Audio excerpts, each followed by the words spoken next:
The Guardian looking at Corbyn upping the pressure, it says, over the NHS.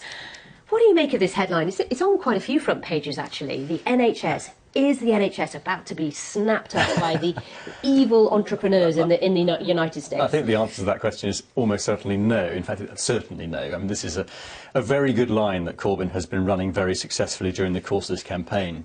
A good line, or is it actual proper evidence to show that it was on the table? No, it wasn't on the table. It was raised by the Americans and not responded to by the British. So I don't think that puts it on the table. But he has played it extremely well because he knows that this is his safest ground and he knows that it's the Conservative Party's least safe ground.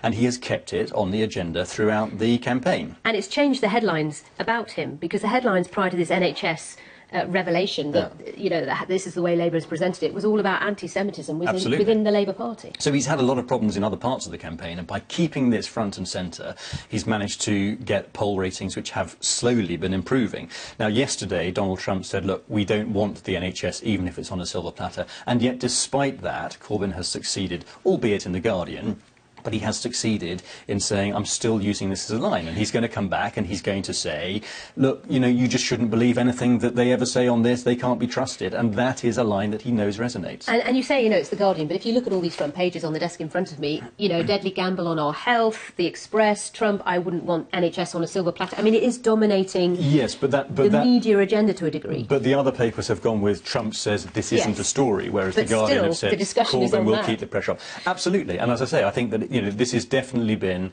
Corbyn's most successful line of the campaign. Whether it does enough for him, I think the polls suggest it won't, but it is still the case that it is the best that he has run at any point during this campaign. Well, it is probably, you know, the most emotive and politically sensitive subject in an election traditionally. It's either the NHS or it's the economy, and the economy is much further down the line. Obviously, we have Brexit this time as well. The Conservative Party has always had difficulty with the NHS in terms of public perception, although if you look at the facts and the history of it, you know, the introduction of prescription charges was under a Labour government, but because it was a Labour government that brought in the NHS, it has always been difficult ground for the Conservatives, and the Labour Party knows it and plays it accordingly.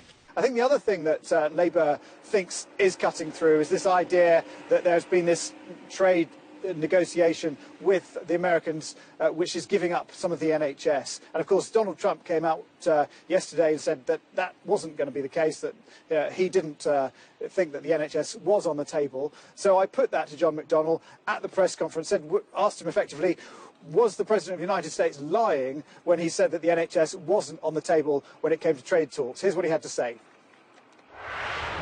The reality is the evidence is there, and the anxiety that we have about the NHS under Boris Johnson regime and his relationship with Trump causes us extreme concern. And that's why, let's make it clear, after the election next week under a Labour government, the NHS is not for sale.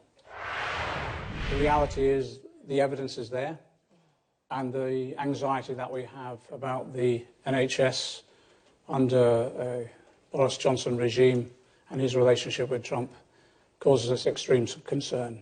And that's why, let's make it clear, after the election next week under a Labour government, the NHS is not for sale. Do you really think Donald Trump's lying about saying that the NHS is off the table in trade talks? It's very difficult to interpret Donald Trump at different times because literally he will say contradictory statements even in the same sentence. That's part of the problem. All the evidence that we have points to the fact that negotiations were going on. And I think would Labour not be negotiating with the US?